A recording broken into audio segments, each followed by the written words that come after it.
নমস্কার, আমি তিথি। সোনোস্ক্যান এয়ারের স্বাস্থ্য বিষয়ক পডকাস্টে আপনাদের সকলকে স্বাগত। আজকের আলোচনার বিষয় গোল্ডেন আওয়ার, দ্রুত চিকিৎসার গুরুত্ব। এই বিষয়টি আসলে কী এবং চিকিৎসা ক্ষেত্রে এর ভূমিকা কতটা, সেই বিষয়ে আমরা বিস্তারিত জানব। আমাদের স্টুডিওতে উপস্থিত আছেন consultant interventional cardiologist doctor Debpriya Mondal. আমাদের স্টুডিওয় আপনাকে স্বাগত স্যার। নমস্কার স্যার, এর আগেও আমরা বিভিন্ন বিষয় নিয়ে আলোচনা করেছি, কিন্তু আজকের যে বিষয়টা গোল্ডেন আওয়ার, এটি আসলে কি? দেখো, গোল্ডেন আওয়ার ইন কার্ডিওলজি বা গোল্ডেন আওয়ার চিকিৎসা শাস্ত্রে এইটাই বোঝায় যে সময়ের গুরুত্ব কী। আমাদের জীবনে আমরা সবসময় বলি যে সময়ের কাজ সময়ে করা উচিত, বা যেটা গুরুত্বপূর্ণ কাজ সেটা সঙ্গে সঙ্গে করা উচিত। একই রকমভাবে তোমার যখন হার্ট অ্যাটাক হবে তুমি যেন সময় নষ্ট না করো, বা আমার যদি একটা ট্রমা হয়, রোড ট্রাফিক অ্যাক্সিডেন্ট হয়, আমার যদি রাস্তায় যেতে যেতে কোনোভাবে অ্যাক্সিডেন্ট হয়, বা আমার একটা সেরিব্রাল স্ট্রোক হয়, প্রত্যেকটা ক্ষেত্রেই এগুলো একটা এমার্জেন্সি কেন, লাইফ অ্যান্ড ডেথের ব্যাপার চলে আসে আর কি, যেখানে আমি সময় নষ্ট করলে আমার জীবনহানির আশঙ্কা থাকবে আর কি। কার্ডিওলজিতে আমরা প্রথম 1 ঘন্টাকে বলি গোল্ডেন আওয়ার। তার কারণ হচ্ছে হার্টের মাসেল প্রথম 20 মিনিটের পর থেকেই কিন্তু আস্তে আস্তে করে মারা যেতে আরম্ভ করে, এবং বলা হয় যে 1 ঘন্টার পরে হার্টের মাসেল কিন্তু আর বেঁচে থাকে না। অর্থাৎ খুব স্বাভাবিকভাবে বুঝতে পারছো যে আমি যদি 1 ঘন্টা পরে কোনো হার্ট অ্যাটাকের পেশেন্টকে নিয়ে তাকে ওষুধপত্র দিয়ে চিকিৎসা করি বা অ্যাঞ্জিওপ্লাস্টি করি, তার যা লাভ হবে তার এগেনস্টে 1 ঘন্টার আগে যদি আমি সেই সব চিকিৎসাগুলো তাকে এনে দিতে পারি, তার কিন্তু অনেক বেশি লাভ হবে। এর মধ্যে অনেক কিছু ব্যাপার আছে, লজিস্টিক্স বলো, বা পেশেন্ট কোথায় থাকে, সে কিভাবে একটা হেলথ কেয়ার ফেসিলিটিতে পৌঁছবে, বা তার পিছনে ফাইন্যান্সিয়াল বলো বা ট্রান্সপোর্ট বলো, অনেক কিছুই ব্যাপার আছে। তবুও আইডিয়ালি আমাদের প্রথম 1 ঘন্টা হচ্ছে হার্ট মাসেল বেঁচে থাকে। তাহলে আমাকে যা করবার প্রথম 1 ঘন্টার মধ্যেই কিন্তু করতে হবে। এবং যে কারণে আমরা বলি টাইম ইজ মাসেল, অর্থাৎ হার্টের মাসেলকে বাঁচাতে গেলে টাইমকে নিয়ে তোমাকে চলতে হবে আর কি। সিমিলারলি স্ট্রোক, অর্থাৎ ব্রেনের মধ্যে একটা ধমনীতে ক্লট তৈরি হয়েছে, যেগুলোকে আমরা বলি ইস্কেমিক সিভিএ, সেরিব্রোভাস্কুলার অ্যাক্সিডেন্ট, সেক্ষেত্রে কিন্তু 4.5 ঘন্টাটা হচ্ছে টাইমিং। যে অর্থাৎ আমি যদি 4.5 ঘন্টার মধ্যে তার ধমনীর মধ্যে একটা রক্ত পাতলা করার ইঞ্জেকশন দিতে পারি, তাহলে সেক্ষেত্রে দেখা যায় যে রিকভারি খুব ভালো হয়। তাহলে ইম্পর্টেন্সটা কি, শুধু যে জীবন বাঁচাচ্ছি তা নয়, তার যে রিকভারি, সেই রিকভারির চান্স বা রিকভারি হওয়ার যে দ্রুততা সেটা অনেক বেশি। আমরা নিজেরা আমাদের প্র্যাকটিসে দেখেছি যে 1 ঘন্টার মধ্যে যে পেশেন্টের অ্যাঞ্জিওপ্লাস্টি করা হয়, তাদের যখন আমরা ফলো আপ দেখি 1 মাস বাদে বা 2 মাস বাদে, তাদের হার্টের যে পাম্পিং ক্ষমতা সেটা একেবারে আগের মতো হয়ে যায়। আনবিলিভেবলি একটা ঘটনা ঘটবে যেখানে তোমার মনে হবে যে এই পেশেন্টের হয়তো হার্ট অ্যাটাক হয়ইনি। আবার সেই পেশেন্ট যখন একদিন বাদ দিয়ে 2 দিন 3 দিন 1 সপ্তাহ 1.5 মাস বাদে আসছে, সেই পেশেন্ট কিন্তু একেবারে হার্ট ফেলিওরে চলে গেছে। তাহলে আগের আলোচনা যদি আমরা মনে করে দেখি যে heart attack, heart failure, cardiac arrest, এই তিনটে কিন্তু কোলিনিয়ার পয়েন্টস। তার মানে একটা পেশেন্টের 1 মাস আগে হার্ট অ্যাটাক হয়েছে, সে আমার কাছে 1 মাস পরে এলো, তার কিন্তু আর হার্ট অ্যাটাকের সিমটম নেই, অর্থাৎ তার বুকে ব্যথা নেই, সে আমার কাছে হার্ট ফেলিওরের সিমটম নিয়ে এসছে, অর্থাৎ তার শ্বাসকষ্ট হচ্ছে, হাত পা ফুলে যাচ্ছে। তার মানে সে তার গোল্ডেন আওয়ারে বা গোল্ডেন আওয়ারের পরেও কোনো হেলথ কেয়ার ফেসিলিটিতে যায়নি বা যেতে পারেনি, যে কোনো কারণেই হোক, এবং সেই কারণে তার হার্টের মাসেলগুলো মারা গেছে। মারা গেলে কি হবে, আমাদের হার্টের মাসেল যদি 30% ড্যামেজ হয়ে যায়, তার মানে কিন্তু হার্টের মাসেল অনেকটাই ড্যামেজড, এবং সেখানে কি হবে, ইজেকশন ফ্র্যাকশনটা আস্তে আস্তে কমতে আরম্ভ করবে, এবং কমে গিয়ে পেশেন্ট হার্ট ফেলিওরে চলে যাবে। এবং হার্ট ফেলিওরে চলে গেলে কিন্তু তুমি যাই করো, তার অ্যাঞ্জিওপ্লাস্টি করো, বাইপাস সার্জারি করো, বা যাই করো, তার ফিরে আসার প্রবণতাটা খুব কমে যায়। কারণ হার্টের মাসেল অন্যান্য মাসেলের মতো নয়। হার্টের মাসেল প্রথম কথা রিজেনারেট করে না, খুব খুব কম করে, এবং করলেও অনেক দেরিতে করে। এবং এর পিছনে একটা খুব সূক্ষ্ম কেমিক্যাল বা বায়োকেমিক্যাল মেকানিজম আছে, যেটা আমিও জানি না, তুমিও জানো না যে কার ক্ষেত্রে কীরকম হবে। সুতরাং রিকভারির ব্যাপারটা কিন্তু একেবারেই খারাপ হয়ে যায়।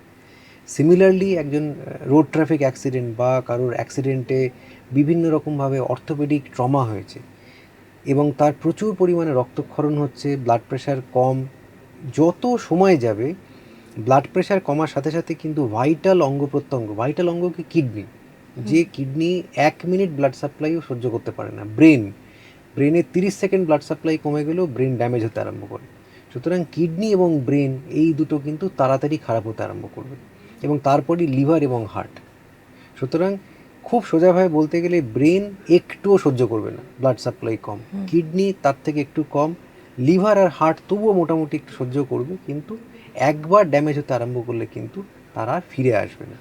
সেই জন্য আমরা বলি যে গোল্ডেন আওয়ার ইন কার্ডিওলজি বা golden hour in stroke patients বা golden hour in trauma patients, এদের ইম্পর্টেন্স অপরিসীম। সুতরাং আমাদের কি করণীয়, যখনই পেশেন্টের কোনো রকম সিমটম হচ্ছে, হার্ট অ্যাটাকের সিমটম হচ্ছে, স্ট্রোকের সিমটম হচ্ছে, স্ট্রোক সিমটম আমরা খুব ইজিলি বুঝতে পারি, কথা জড়িয়ে যাওয়া, হঠাৎ করে একটা ইমব্যালেন্স বা দাঁড়িয়েছিলাম পড়ে যাচ্ছি কেন, আমার একটা দিক অবশ হয়ে যাচ্ছে, বা আমি কিছু বলার আগে বুঝতে পারছি না, এগুলো হচ্ছে স্ট্রোকের সিমটম।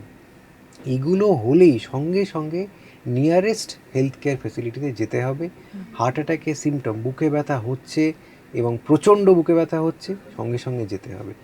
রোড ট্রাফিক অ্যাক্সিডেন্ট হয়েছে, সঙ্গে সঙ্গে যেতে হবে।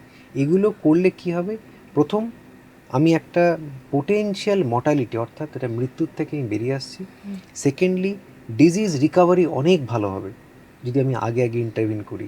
এবং নাম্বার 3 হচ্ছে যে আমাদের অ্যাডভান্স চিকিৎসা দেওয়ার একটা জায়গা থাকে। আমি একজন পেশেন্টকে যার অলরেডি কিডনি ব্রেন সবই খারাপ হয়ে যাচ্ছে, তাকে আমি আর কিছু করতে পারবো না, কিন্তু তার যদি সময় থাকে তাকে আমি সব রকম অ্যাডভান্স সাপোর্ট দিলে সে কিন্তু একটা স্বাভাবিক মানুষের মতো বেরিয়ে আসবে। সুতরাং গোল্ডেন আওয়ার এক কথায় হচ্ছে একটা ক্রুশিয়াল টাইম ফ্রেম, যেখানে আমরা পেশেন্টদেরকে যদি ট্রিট করতে পারি তাদের ভাইটাল অর্গ্যানস কোনোদিনই ড্যামেজ হবে না এবং তারা কিন্তু লাইফ অ্যান্ড ডেথ সিচুয়েশন থেকে বেরিয়ে আসতে পারে। আচ্ছা, তার মানে এই গোল্ডেন আওয়ার এটা আর কি চিকিৎসার ক্ষেত্রে একটা বিশাল ভূমিকা পালন করে এবং শুধু হার্ট অ্যাটাক না, স্ট্রোক এবং সমস্ত ক্ষেত্রেই এটার নিশ্চয়ই। গুরুত্ব আছে।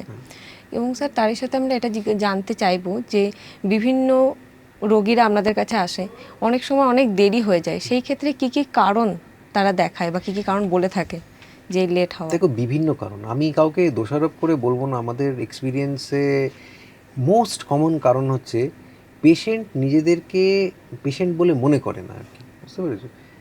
একজন, আবার এটাকে আমি যদি বলি, পুরুষ মানুষ আর একজন মহিলার মধ্যেও পার্থক্য আছে, শহর এবং গ্রামের মধ্যে পার্থক্য আছে, শিক্ষাগত একটা ব্যাকগ্রাউন্ড তার মধ্যে পার্থক্য আছে, ফ্যামিলি ব্যাকআপ সাপোর্ট কার কেমন আছে তার মধ্যে একটা পার্থক্য আছে, বা ফ্যামিলির মধ্যে তার ইম্পর্টেন্স কতটা, বিভিন্ন socio economic background, educational background, বিভিন্ন রকম জিনিস কাজ করে। এবং তারপরেও যেটা কাজ করে যে আমি ইচ্ছা থাকলেও আমি হয়তো থাকি অনেক দূরে, আমি সেই জায়গার থেকে একটা পার্টিকুলার হেলথ কেয়ার ফেসিলিটি যেখানে সুপার স্পেশালিটি সেট আপ আছে পৌঁছতে গেলে আমার কিন্তু অনেক সময় লাগবে। সুতরাং আমাদের সামগ্রিকভাবে যেটা করণীয় সেটা হচ্ছে real life super speciality hospital শুধু খুললে হবে না, সেখানে অ্যাডমিনিস্ট্রেটিভ ম্যানেজমেন্ট থেকে যাতে চিকিৎসা পায়। কারণ আমাদের এখনও অনেক রকম দিক থেকে দেখতে পাই যে পেশেন্ট যাওয়ার পরে খালি একটা অ্যাসপিরিন, ক্লোপিডোগ্রেল এইটুকুই সে পাচ্ছে আর কি, এবং তারপর সে রেফার হয়ে যাচ্ছে। যদিও এইগুলো অ্যাডমিনিস্ট্রেটিভ দিক, তবুও অ্যাজ আ ক্লিনিশিয়ান আমরা ফিল করি যে এটা বেসিক চিকিৎসা, থ্রম্বোলিসিস করা, বা তাকে তাড়াতাড়ি ট্রান্সপোর্ট করার মতো অ্যাম্বুলেন্স থাকা, বা তাড়াতাড়ি ডায়াগনোসিস করা। তুমি কিছু কিছু ক্ষেত্রে দেখবে ডায়াগনোসিসে ডিলে হচ্ছে। ফেলে রেখে দেয় কেন ডিলে হচ্ছে? ইসিজি হচ্ছে না কোনো একটা জায়গাতে, তার অনেক কারণ থাকতে পারে। তার লজিস্টিক্সের সাপোর্ট নেই, তার হয়তো সেই পার্টিকুলার সময়ে কোনো একটা টেকনিশিয়ান নেই, বা যাই হোক আর কি। সব মিলিয়ে মিশিয়ে কিন্তু আমাদের সবাইকে সামগ্রিকভাবে অ্যাজ আ সোসাইটি এবং অ্যাজ আ অ্যাডমিনিস্ট্রেটিভ অ্যাসপেক্ট আর কি তোমাকে সজাগ হতে হবে যে আমি একজন পেশেন্ট যখনই দেখলাম যে তার বুকে ব্যথা হচ্ছে, আমি ইমিডিয়েটলি আমার দিক থেকে প্রোঅ্যাক্টিভলি হসপিটালে যাব। হসপিটালে গেলে তারা একটা ব্যবস্থা করবেই, সে নিজে করুক বা না করুক, সে আরেক জায়গায় পাঠাবে এবং সেখান থেকে সে আরেকটা উচ্চতর হায়ার সেন্টারে যাবে। সবার আগে নিজেকে সজাগ হতে হবে, তারপরে বাকি সিস্টেম নিজের মতো কাজ করবে আর কি। আমি বলবো যে এইগুলো সব থেকে আগে ফাস্ট ট্র্যাক করতে গেলে সেলফ এডুকেশন, সিমটম অ্যাওয়ারনেস এবং সোশ্যাল মেসেজ ডেলিভারি করা যে আমার এই প্রবলেম হচ্ছে, এগুলোকে আমি নেগলেক্ট করব না। তাহলেই তুমি দেখবে যে তোমাদের আমাদের যে হেলথ কেয়ার ডেলিভারি বা আমাদের আউটকাম সেগুলো অনেক বেটার হবে আর কি। স্যার, রোগীর পরিবারের উদ্দেশ্যে কি বলবেন? তাদের কি করণীয় থাকে এই সময়টাতে? রোগীর পরিবারের উদ্দেশ্যে আমি একটাই কথা বলবো যে যখনই মনে হচ্ছে যে পেশেন্টের হার্ট অ্যাটাক হচ্ছে, তখন যদি আপনার কাছে অ্যাসপিরিন জাতীয় ওষুধ থাকে, ব্লাড থিনার, আপনি অ্যাসপিরিন জাতীয় ওষুধ 75 পাওয়ারের ট্যাবলেট আপনি 2 বা 4টে ট্যাবলেট একসঙ্গে খাওয়াতে পারেন। এটা দায়িত্ব নিয়ে করতে হবে। অর্থাৎ পেশেন্টের বুকে ব্যথা, আপনার মনে হচ্ছে প্রচণ্ড বুকে ব্যথা, একজন বয়স্ক মানুষ যিনি অলরেডি ইকোস্প্রিন বা অ্যাসপিরিন জাতীয় ওষুধ খান, ডায়াবেটিস আছে, সেক্ষেত্রে আপনি 2টো ট্যাবলেট দিলে তার কোনো ক্ষতি হবে না। উল্টে যদি সত্যি সত্যি হার্ট অ্যাটাক হয়, তার কিন্তু ব্লাড সাপ্লাইটা ঠিক থাকবে এবং ব্যবস্থা করতে হবে যাতে তাকে শীঘ্রই অন্য কোনো হসপিটালে তাকে ট্রান্সফার করা যায়। বাড়িতে রাখাটা যেন একদমই না করা হয় আর কি। বাড়িতে রাখলে প্রবলেম কি হয়, এই ধরনের ব্যথা হয়তো 10 মিনিট বা 15 মিনিট বা আধ ঘন্টা বাদে কমে যাবে, কিন্তু আবার হবে এবং এই দ্বিতীয়বারের যে ব্যথা, সেই ব্যথা কিন্তু আর কমতে চাইবে না। তাহলে বাড়ির লোক হিসেবে নিজেদের বাড়িতে একটা এমার্জেন্সি মেডিকেল কিট, যেগুলো ওয়েস্টার্ন পপুলেশনে রাখা থাকে, এমার্জেন্সি মেডিকেল কিটে আপনার একটা অ্যাসপিরিন জাতীয় ওষুধ, সরবিট্রেট, একটা বিটাডিন বা এই ধরনের ওষুধ রাখা, সিপিআর শেখা, যে একজন পেশেন্টের যদি কার্ডিয়াক অ্যারেস্ট হয় আমি যেন বাড়িতে তার সিপিআর করতে পারি। অর্থাৎ কার্ডিয়াক অ্যারেস্ট মানে আমি দাঁড়িয়েছিলাম, ধপাস করে আমি অজ্ঞান হয়ে পড়ে গেলাম, আমার হাতে কোনো পালস নেই, হাত পা ঠান্ডা হয়ে আছে, আমি নিঃশ্বাস নিচ্ছি বা নিচ্ছি না বুঝতেই পারছি না। সুতরাং আমার সিপিআর দেওয়ার জন্য একটা ট্রেনিং থাকে, যাতে আমি পেশেন্টের হৃদস্পন্দনটাকে ফিরিয়ে আনতে পারি, তবেই তাকে আমি নিয়ে যেতে পারবো। এবং 3 নম্বর হচ্ছে নিয়মিত বাড়ির লোককেও ডাক্তার দেখানো। আমি ভালো হয়ে গেলাম, খুব হয় এগুলো, আমি ভালো আছি তারপরে আমি ডাক্তারকে দেখাবোই না, এই ধরনের যখন আমরা পাই, আমরা বুঝতে পারি যেগুলো নেগলিজেন্স আর কি, যে আমি ভালো হয়ে গেছি, সব ওষুধপত্র খাচ্ছি, আর দেখিয়ে কি হবে, বা দেখাতে গেলে তো একই ওষুধ দেয়, তার থেকে ওই ওষুধগুলোই আমি খাই। সুতরাং এই ধরনের যে ল্যাকেডেসিক্যাল বিহেভিয়ার বা নেগলিজেন্স আর কি, সেইগুলোর থেকে একদমই করা যাবে না। নিয়মিত ডাক্তার দেখানো, সিমটমকে রেকগনাইজ করা, নিজেকে আপডেট রাখা, সিপিআর দিতে জানা এবং কিছু লাইফ সেভিং ওষুধপত্র নিজের কাছে রাখা, এগুলো করলে আমার মনে হয় অনেক অনেক ক্ষেত্রেই কিন্তু নিজেদের লাইফ সেভিং ব্যাপার করা যায়। আপনাকে অনেক ধন্যবাদ স্যার। আমরা খুব সুন্দরভাবে বুঝলাম যে চিকিৎসা ক্ষেত্রে এই 60 মিনিট এই বিষয়টা সত্যিই খুবই গুরুত্বপূর্ণ। আশা করি আমাদের দর্শকেরাও বুঝতে পেরেছেন। তাহলে আপনারা শুনলেন যে চিকিৎসা ক্ষেত্রে 60 মিনিট বা 1 ঘন্টার মধ্যে যে কোনো সিদ্ধান্ত নেওয়া কতটা গুরুত্বপূর্ণ। তাই সচেতন থাকুন, সুস্থ থাকুন। নমস্কার।